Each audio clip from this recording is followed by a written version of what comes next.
सर्वप्रथम मैं भगवान महावीर के चरणों में प्रणाम करता हूं। मैं कोबा तीर्थ से सभी देशवासियों को भगवान महावीर जयंती की शुभकामनाएं देता हूं।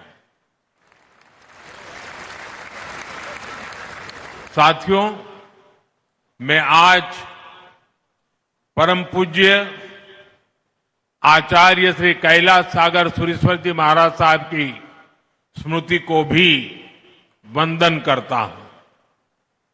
उनके स्वप्न ने कोबा की इस धरती पर ज्ञान और श्रद्धा का यह महान केंद्र स्थापित किया है। कोबा तीर्थ की यह स्थली आध्यात्मिक शांति से ओतप्रोत है। जिस स्थान की ऊर्जा ऐसी अलौकिक हो, जिसमें इतने जैन मुनियों की, संतों की तपस्या जुड़ी हो, वहां सृजन और सेवा ये अपने आप प्रस्फुटित और संचालित होते हैं। मैं तो बरसों से देखता आया हूं कि कोबा तीर्थ में कैसे अध्ययन, साधना और संयम की सतत परंपरा चली आ रही है। यहां मूल्यों का संरक्षण होता है, संस्कारों को संबल मिलता है और ज्ञान का पोषण होता है। ये त्रिवेणी भारतीय सभ्यता का आधार है। इस त्रिवेणी को अविरल बनाए रखना ये हम सबका दायित्व है। साथियों, मुझे खुशी है कि हजारों वर्ष की भारतीय विरासत, जैन धर्म का समयातीत ज्ञान, हमारी धरोहरें और उनसे मिलने वाली प्रेरणाएं उन्हें आने वाली सदियों तक अमर बनाने के लिए, उन्हें नए और आधुनिक रूप में अगली पीढ़ी तक पहुंचाने के लिए हमारे संतों ने इस जैन हेरिटेज म्यूजियम की संकल्पना की। आज वो संकल्पना एक भव्य रूप में साकार हो रही है। ये सम्राट संप्रति संग्रहालय जैन दर्शन, भारतीय संस्कृति और हमारी प्राचीन धरोहर का एक पवित्र केंद्र बना है। मैं इस अद्वितीय प्रयास के लिए हमारे सभी जैन मुनियों का, संतों का अभिनंदन करता हूं। मैं उनके चरणों में प्रणाम करता हूं। ऐसे हजारों निष्ठावान लोग जिन्होंने इस कार्य में असीम योगदान दिया, मैं उन सभी की भी सराहना करता हूं। भाइयों बहनों, जब हम अनादि ज्ञान को नई पीढ़ी तक पहुंचाने के लिए इनोवेशन करते हैं, नयापन लाते हैं, तो इससे हमारी विरासत भी समृद्ध होती है और आने वाले कल को भी प्रेरणा मिलती है। सम्राट संप्रति संग्रहालय ये भारत के कोटि कोटि लोगों की धरोहर है। ये भारत के गौरवशाली अतीत की धरोहर है। मैं इसके लिए सभी देशवासियों को बहुत बहुत बधाई देता हूं। साथियों, सम्राट संप्रति ये केवल एक ऐतिहासिक राजा का नाम नहीं है। सम्राट संप्रति एक ऐसे सेतु है जो भारत के दर्शन और व्यवहार को जोड़ते हैं। क्योंकि जब हम इतिहास में झोंकते हैं तो हम देखते हैं कि दुनिया की कई सभ्यताओं में महान विचारकों और दार्शनिकों ने जन्म लिया। मानवता के आदर्श भी अलग अलग परिभाषाओं में घड़े गए, लेकिन जब सवाल सत्ता और शक्ति का आया, कई शासकों ने आदर्शों और मूल्यों को किनारे कर दिया। इससे विचार और व्यवस्था में एक खाई पैदा होती चली गई। लेकिन भारत में सम्राट संप्रति जैसे शासक हुए, जिन्होंने सत्ता को सेवा और साधना मानकर काम किया। जहां एक और कुछ शासकों ने हिंसा को हथियार बनाकर शासन किया, वही सम्राट संप्रति ने सिंहासन पर बैठकर अहिंसा का विस्तार किया। उन्होंने सत्य, अस्तेय और अपरिग्रह का प्रचार प्रसार किया। इतनी निष्पृहता से, इतने निस्वार्थ भाव से शासन को सेवा का माध्यम मानकर जीवन जीना, ये सीख हमें भारत के अतीत से ही मिलती है। इसी अतीत को हम इस म्यूजियम में सहेज रहे हैं। साथियों, मैं देख रहा था, इस म्यूजियम को डिजाइन भी ऐसे किया गया है, इसमें हर कदम पर भव्य भारत की पहचान के दर्शन होते हैं। इसकी 7 दीर्घाएं, हर दीर्घा भारत की विविधता और सांस्कृतिक संपन्नता का उद्घोष करती है। प्रथम दीर्घा में हमें नवपद के दर्शन होते हैं। नवपद यानी अरिहंत, सिद्ध, आचार्य, उपाध्याय और साधु। सम्यक दर्शन, सम्यक ज्ञान, सम्यक चरित्र और सम्यक तप, अर्थात हम उनसे सीखें जिन्होंने स्वयं तप करके जीवन को जीना है, और जो ज्ञान हम प्राप्त करें वो सम्यक हो, हमारा चरित्र सम्यक हो, क्योंकि ज्ञान जब सम्यक होता है तो वो समता और सेवा का आधार बनता है। साथियों, तीसरी दीर्घा में हमारे तीर्थंकरों के जीवन को, उनके उपदेशों और प्रसंगों को कलात्मक तरीकों से भी जीवंत किया गया है। भाइयों बहनों, इस म्यूजियम में भारत की सबसे बड़ी विशिष्टता के, सबसे बड़ी ताकत के दर्शन होते हैं। जैसा कि मैंने पहले भी जिक्र किया, हमारी ये ताकत है भारत की विविधता, और विविधता में एकता। दुनिया ने हमेशा मत, मजहब और आस्था के नाम पर टकराव देखा है, लेकिन इस म्यूजियम में भारत के दूसरे सभी धर्मों के भी गौरवशाली दर्शन होते हैं। वैदिक और बौद्ध परंपरा, वेद, पुराण, आयुर्वेद, योग, दर्शन, विभिन्न परंपराओं के सभी रंग एक साथ इंद्रधनुष की तरह उपस्थित हो, ये भारत में ही हो सकता है। साथियों, आज दुनिया में जिस तरह के हालात हैं, जिस तरह विश्व अस्थिरता और अशांति की आग में झुलस रहा है, इस म्यूजियम की विरासत, इसका संदेश केवल भारत ही नहीं बल्कि पूरी मानवता के लिए बहुत अहम है।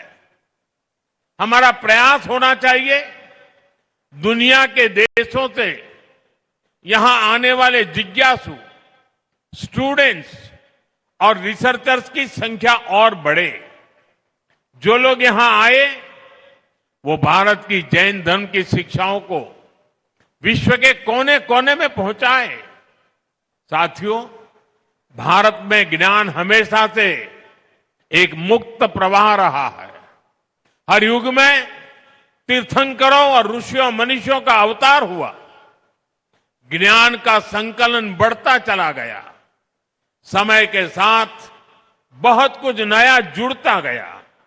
आप कल्पना करिए, एक समय हमारे तक्षशिला, नालंदा जैसे विश्वविद्यालय लाखों ग्रंथों और पांडुलिपियों से भरे होते थे, लेकिन विदेशी आक्रमणकारियों ने मजहबी संकीर्णता में ज्ञान को भी अपना दुश्मन मानकर उन्हें जला दिया। मानवता की कितनी बड़ी धरोहरें नष्ट हो गई। उस मुश्किल दौर में लोगों ने पीढ़ी दर पीढ़ी बची हुई पांडुलिपियों को सहेजा, उनकी सुरक्षा की। आजादी के बाद उन्हें खोजना, उन्हें सहेजना, ये देश की जिम्मेदारी होनी चाहिए थी। लेकिन दुर्भाग्य से गुलामी की मानसिकता के कारण इस और कोई ध्यान नहीं दिया गया। आचार्य भगवंत श्री पद्मसागर सुरेश्वर जी महाराज साहब जैसे महान व्यक्तित्व और संतों ने इसका महत्व समझा। उन्होंने अपना पूरा जीवन इसके लिए समर्पित किया। जीवन के 60 साल गांव गांव, शहर शहर, देश के कोने कोने से उन्होंने मैन्युस्क्रिप्ट को खोजा। ऐसी 3 लाख से अधिक पांडुलिपियां, ताड़पत्र, भोजपत्र पर अंकित सैकड़ों साल पुराना वो ज्ञान आज कोबा में सुरक्षित और संकलित हुआ है। ये भारत के अतीत की, भारत के वर्तमान की और हमारे भविष्य की बहुत बड़ी सेवा है। साथियों, पुरानी सरकारों ने पांडुलिपियों की उपेक्षा करके जो गलती की थी, आज हम उसका सुधार कर रहे हैं। हमने इसके लिए ज्ञान भारतम मिशन शुरू किया है। इस काम में हम टेक्नोलॉजी का इस्तेमाल कर रहे हैं। इस मिशन के तहत प्राचीन पांडुलिपियों का डिजिटाइजेशन किया जा रहा है, उनका वैज्ञानिक तरीके से संरक्षण हो रहा है। स्कैनिंग, केमिकल ट्रीटमेंट और डिजिटल संग्रह जैसे सभी प्रयास इस दिशा में हो रहे हैं। इसी रविवार को मन की बात में मैंने विस्तार से जिक्र किया है कि कैसे इस दिशा में एक सर्वे भी शुरू किया गया है। इसमें देश भर से लोग अपने पास संरक्षित पांडुलिपियों को अपलोड कर रहे हैं। ये अभियान देश के कोने कोने में बिखरी पांडुलिपियों को एकत्रित करने में बड़ी भूमिका निभाएगा। साथियों, सरकार के स्तर पर ज्ञान भारतम मिशन और कोबा तीर्थ का असाधारण योगदान, समाज और सरकार के ये साझा प्रयास भारत के नए सांस्कृतिक अभ्युदय का प्रतीक भी है। साथियों, आज देश के कल्चरल हेरिटेज को सहेजने, विश्व के सामने लाने के प्रयास हर स्तर पर हो रहे हैं।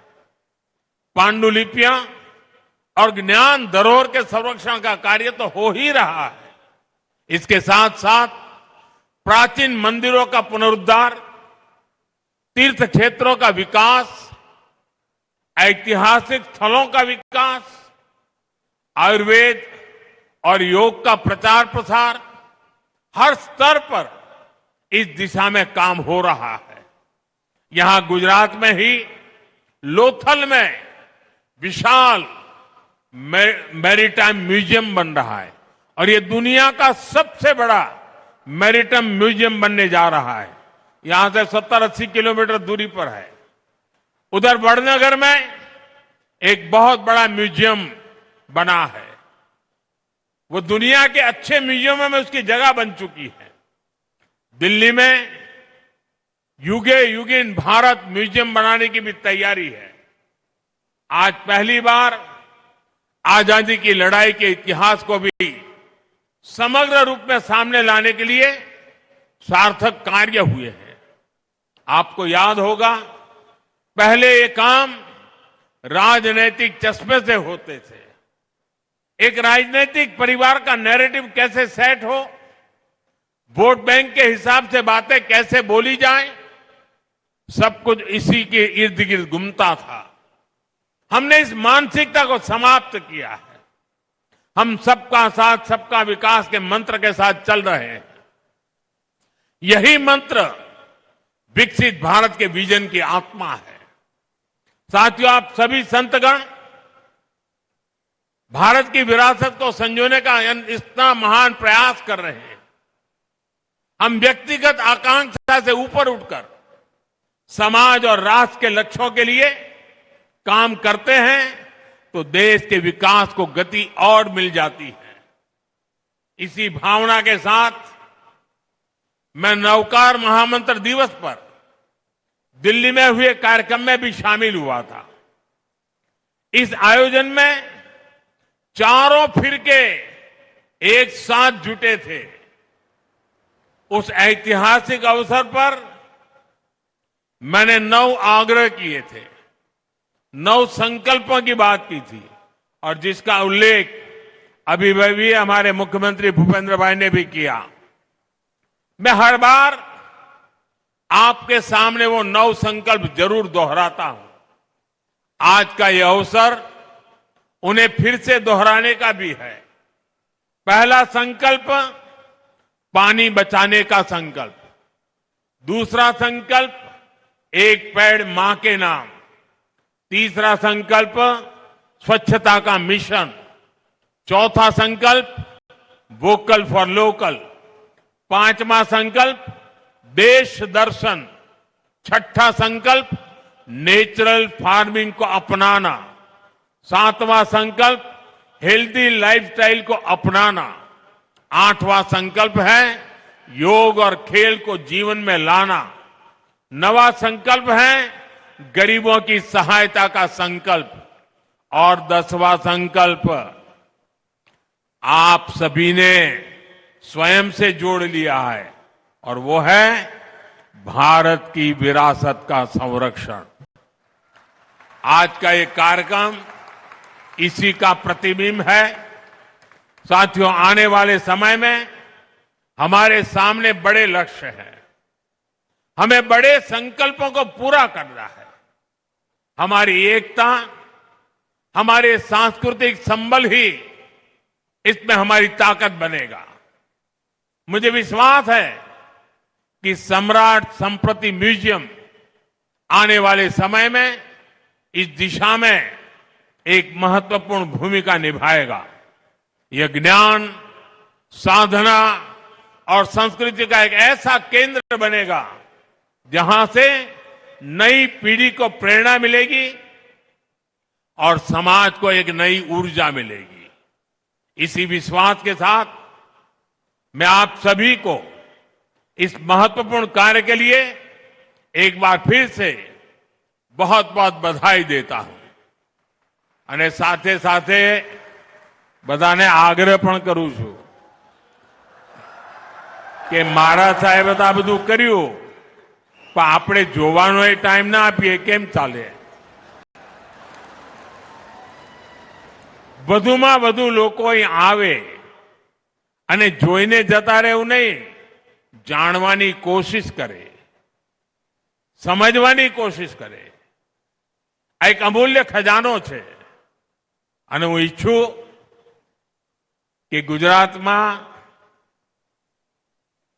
દરેક પીઢીના લોકો પરિવાર સાથે અહીં આવે, એને મન ભરીને જુએ, જ્ઞાન અને મહાન વિરાસતનું ગૌરવ કરે। અને મારે માટે આજે મહાવીર જયંતિ અનેક રીતે શુભ છે। કારણ કે અહીંયા ગાંધીનગરમાં આવતાની સાથે, ગુજરાતની ધરતી પર પગ મૂકતાની સાથે પહેલો કાર્યક્રમ જડોથી જોડાવાનો, જડ સે जुड़ना। અને અહીંથી હમણાં સાણંદ જાઉં છું, ત્યાં બીજો કાર્યક્રમ છે જગત से जुड़ना। અહીંયા મહાન સાંસ્કૃતિક પરંપરાઓ, ભવ્ય ભૂતકાળ એની સાથે આચમન લીધું અને સાણંદમાં જઈને વિશ્વની આધુનિકમાં આધુનિક ટેકનોલોજી ચિપ્સના નિર્માણનું ઉદઘાટન થઈ રહ્યું છે, સેમિકન્ડક્ટરનું ઉદઘાટન થઈ રહ્યું છે. અહીં જડોથી જોડાવાનું, ત્યાંથી જગોને જોડવાનું અને આ બધું ગુજરાતની ધરતી પર થઈ રહ્યું છે, ભારતની ધરતી પર થઈ રહ્યું છે. આપ